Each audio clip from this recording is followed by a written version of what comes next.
महत्वपूर्ण टॉपिक लेकर हाजिर हुई हूँ। ध्यान से देखें, शुरू से अंत तक देखें।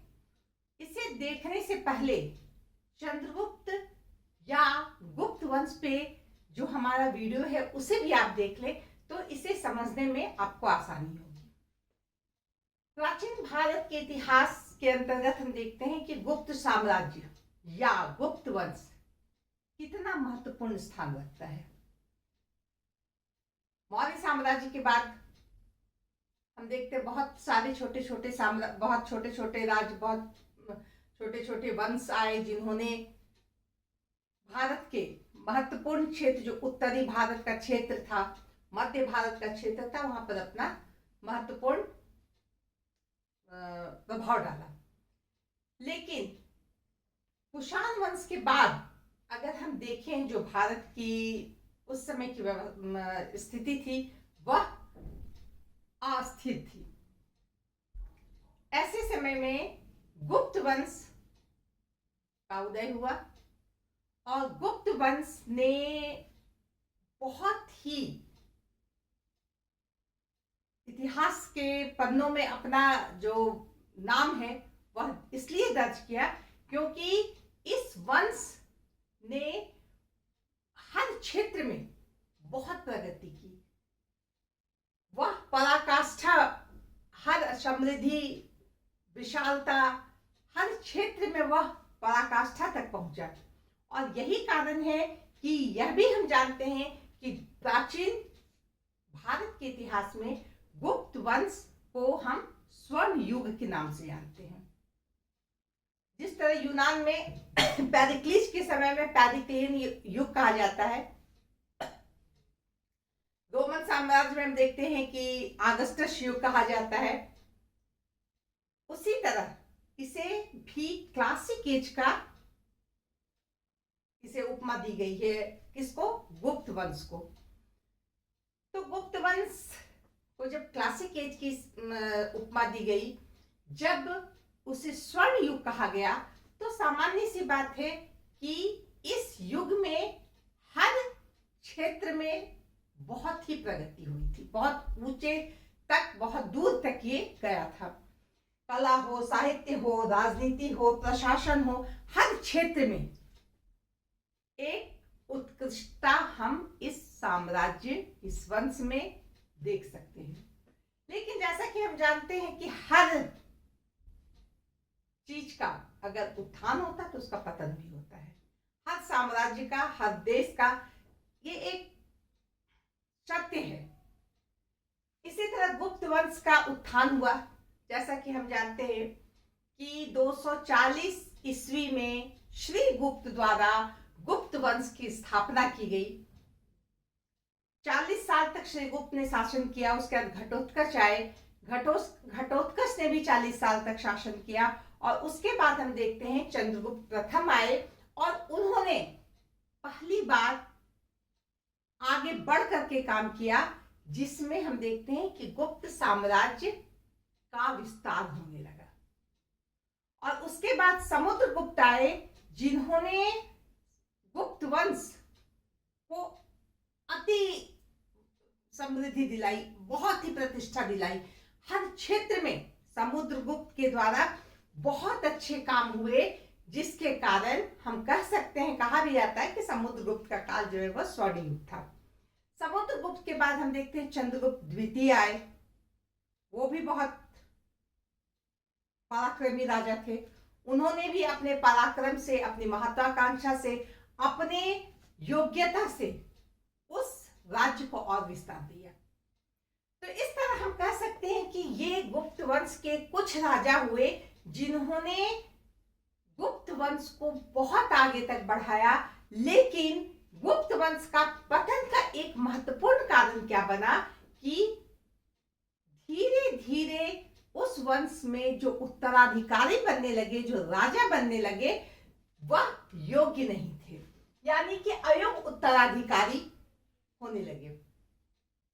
स्कंदगुप्त तक हम देखते हैं कि सही तरीके से राज सिंहासन को एक सही राजा मिला। स्कंदगुप्त के बाद बहुत ऐसे राजा हुए जो सिर्फ राजा हुए उन्होंने अपनी योग्यता नहीं दिखाई या उनमें योग्यता नहीं थी, उनमें बहुत ऐसी कमियां थी जिसके कारण राज्य का विस्तार होना, राज्य का मजबूत होना, ये सब उल्टा पड़ गया। राज्य कमजोर होने लगा, राज्य की सीमाएं घटने लगी। स्कंद गुप्त के बाद हम देखते हैं पुरुगुप्त, नरसिंह, बालादित्य नरसिंह, बुद्धगुप्त, बहुत सारे ऐसे राजा हुए, चंद्रगुप्त द्वितीय, कुमारगुप्त द्वितीय, ऐसे बहुत सारे राजा हुए, लेकिन इन्होंने वो योग्यता प्रदर्शित नहीं की, जिसके कारण हम देखते हैं कि गुप्त वंश का पतन शुरू हो गया। ये एक बहुत बड़ा कारण था कि गुप्त वंश को सही उत्तराधिकारी नहीं मिलना।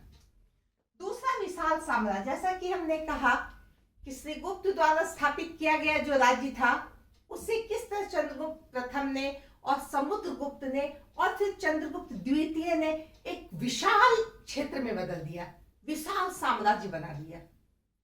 इतने विशाल साम्राज्य को कंट्रोल करना, उसे सही तरीके से संचालन करना, यह किसी मामूली शासक के बस की बात नहीं थी। जब तक इस वंश में मजबूत शासक रहे, चाहे वो चंद्रगुप्त प्रथम हो, चाहे समुद्रगुप्त हो, चाहे चंद्रगुप्त द्वितीय हो, इन लोगों के पास एक विशेष योग्यता थी इसमें, जिसके कारण ये इतने बड़े विशाल साम्राज्य को बहुत तरीके से संभाल रहे थे। जैसा कि हमने भी बताया कि उत्तराधिकारी अयोग्य होते गए। स्कंदगुप्त के बाद हम देखते हैं पुरुगुप्त, बालादित्य, बुद्धगुप्त, कुमारगुप्त द्वितीय, ये जितने भी शासक हुए उनमें वो योग्यता नहीं थी जो इतने बड़े विशाल, इतने बड़े साम्राज्य को, इतने विशाल साम्राज्य को वो संभाल सके। यह भी एक बहुत बड़ा कारण हुआ। हुनों का आक्रमण, हम जानते हैं हुन एक जाति थी जो चीन के दक्षिण में थी। वो हुन जाति बहुत ही बर्बर जाति हुआ करती थी, और मतलब कि इसका एक झुंड वहां से निकला, एक चला गया वोल्गा नदी की तरफ, एक ऑक्सस नदी की तरफ चला गया, और ये ऑक्सस नदी की तरफ से जो आया वह भारत पर भी आक्रमण करने के लिए आगे बढ़ गया। यह वही हुन जाति थी जिसमें रोमन साम्राज्य को बर्बाद करने में बहुत बड़ी भूमिका निभाई। हमारे यहाँ भी भारत पर भी इनका आक्रमण हुआ, लेकिन उस समय कौन था? स्कंदगुप्त। स्कंदगुप्त जो है वह बहुत ही महत्वपूर्ण, बहुत ही खास इनका नाम इसलिए लिया जाता है क्योंकि इन्होंने हुनों को पराजित किया। हुन आक्रमण तो किए, लेकिन स्कंदगुप्त ने उसे पराजित किया। इसलिए कहा जाता है, बहुत सारे विद्वानों का कहना है, जैसे कि अत्सी मजूमदार जो है, उनका कहना है कि इस साम्राज्य के पतन होने में हुनों का कोई हाथ नहीं है, क्योंकि हुनों को तो स्कंदगुप्त ने संभाल ही लिया था, उसे पराजित कर दिया, इतना उसे पस्त कर दिया कि वो 50 साल तक इस तरफ देखा नहीं। लेकिन फिर भी अगर हुनों का आक्रमण हुआ, उससे सामना हुआ, तो सामान्य सी बात है, आर्थिक क्षति होगी, सैनिक क्षति होगी, और उसका प्रभाव पतन पर भी पड़ा। तो इस तरह हम कह सकते हैं कि हुनों का आक्रमण या विदेशी जातियों का जो आक्रमण भारत पर उस समय होने लगा, वह गुप्त साम्राज्य के पतन का एक महत्वपूर्ण कारण बना। आंतरिक कलह। आंतरिक कलह के अंतर्गत हम क्या देखते हैं कि एक राजा की 2-4 रानियां होती थी, और हर रानी को यह लगता था कि उत्तराधिकारी या अगला राजा कौन बने? हमारा बेटा बने। इसके कारण आपस में महल के अंदर साम्राज्य का जो माने अंदरूनी ये था, वहां पे पॉलिटिक्स होने लगा। जैसा कि हम कह सकते हैं कि स्कंदगुप्त चंद्रगुप्त द्वितीय का पुत्र था, लेकिन यह मुख्य रानी जो थी कुमार देवी, उनका पुत्र ये नहीं था। उनका पुत्र पुरुगुप्त था। पुरुगुप्त चाहता था कि हम राजा बने, और स्कंदगुप्त चाहता था कि हम राजा बने। और इसमें हम देखते हैं कि इस समय इनके बीच संघर्ष भी हुआ, और संघर्ष होने के बाद हम क्या देखते हैं कि अंततः स्कंदगुप्त की जीत हुई और पुरुगुप्त हार गया। यानी इनके पास योग्यता थी, स्कंदगुप्त जीत गए और उन्होंने राजभार संभाला। दूसरी तरफ हम क्या देखते हैं कि जब इनकी मृत्यु हो गई, पुरुगुप्त शासक बना, और उस समय हम देखते हैं कि 2-3 भाई है, तीनों को अपना अपना क्षेत्र चाहिए। कोई मगध ले लिया, कोई बंगाल की तरफ चला गया, कोई मालवा की तरफ चला गया।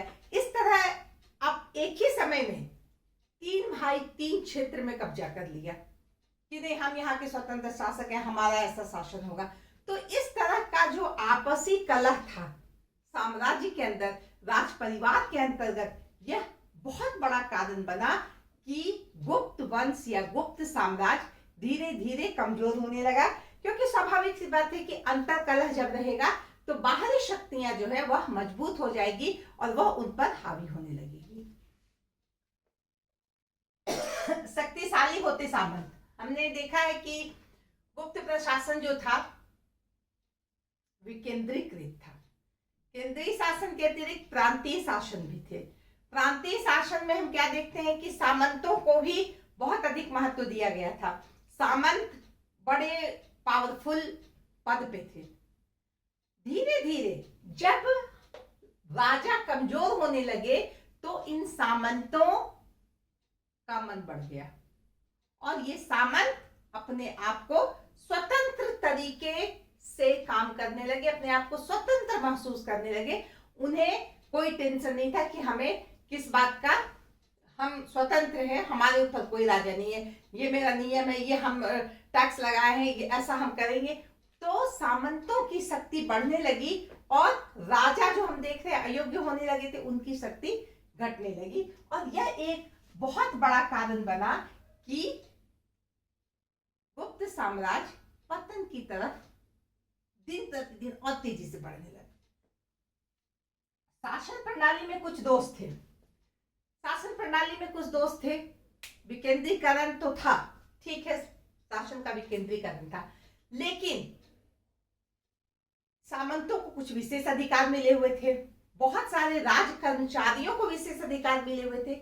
बहुत बार जो पद थे वो वंशानुगत होते थे। हम इस पद पे हैं, हमारे मरने के बाद, हमारे बूढ़े होने के बाद उस पद पर हमारा बेटा बैठेगा। तो ऐसे में हम क्या देखते हैं कि बहुत सारे राज कर्मचारी जो थे वो तो योग्य थे, लेकिन जरूरी नहीं कि उनका बेटा योग्य हो। इसी तरह बहुत सारे क्षेत्र में बहुत सारे लोगों को विशेष अधिकार मिले हुए थे कि आपको यहाँ टैक्स नहीं देना है, आपको ये नहीं करना है, आपको ये सुविधा प्राप्त है। तो ऐसी ऐसी बहुत सारी सुविधाएं और बहुत सारे नियम थे जो गुप्त शासन या गुप्त साम्राज्य के लिए हानिकारक सिद्ध हुए और वह गुप्त साम्राज्य को डुबाने में, उसे गिराने में महत्वपूर्ण भूमिका निभाए। बाहरी आक्रमण, जैसा कि हम बताए कि हुणों का आक्रमण हुआ। हुणों के आक्रमण में हम देखते हैं कि तोरमान, मिहिरकुल, ये सब का जो आक्रमण हुआ वह बहुत ही महत्वपूर्ण हुआ। वह बहुत ही इस मामले में महत्वपूर्ण हुआ क्योंकि इसने गुप्त साम्राज्य की नींव को हिला दी।